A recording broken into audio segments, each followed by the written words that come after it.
Well, let me go first to Lord Kirkhope, because you're a former Home Office Minister with responsibility for immigration. So we hear there are 160,000 cases waiting to be processed by the Home Office. What are the chances of that backlog being cleared any time soon?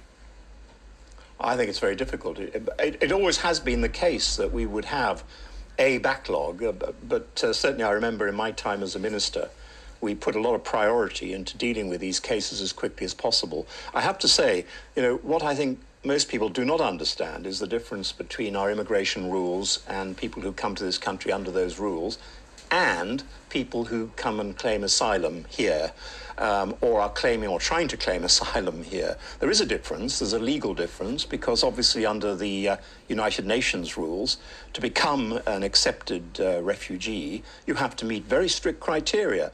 But I've always believed that we could deal with these cases much faster than we seem to have been doing recently.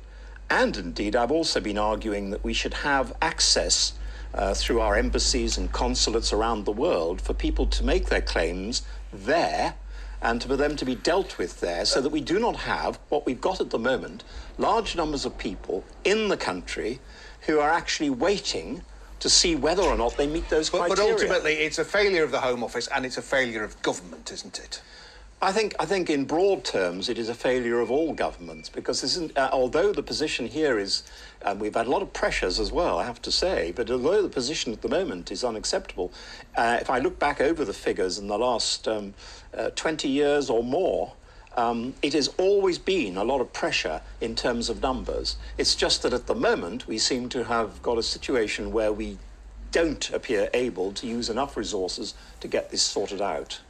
But the answer to this is, in my view, not to agree to have refugee applications working, because I think actually in the same way as I do not believe an asylum seeker arriving here can be described, as the government, I'm afraid, sometimes does, as illegal, because they're not. They're asylum seekers. In the same way, though, they are not by then refugees who've met the criteria to remain. And consequently, I think saying that they can work on that basis would be a problem, particularly if quite a high percentage of them ultimately do not meet the criteria and have to be returned. We do have a huge skills shortage, don't we, in this country? We have a shortage in many industries, including food and drink, which we heard about. But if you haven't actually made the criteria, you're not actually entitled to be here. At that point, you do have to be returned to where you came. You can't, in a way, I want to be as fair about this as possible. We all do. But I think that it is not right. What we should be doing is concentrating on speeding up this process, deciding whether they meet the criteria. If they do, they stay. If they don't, they go.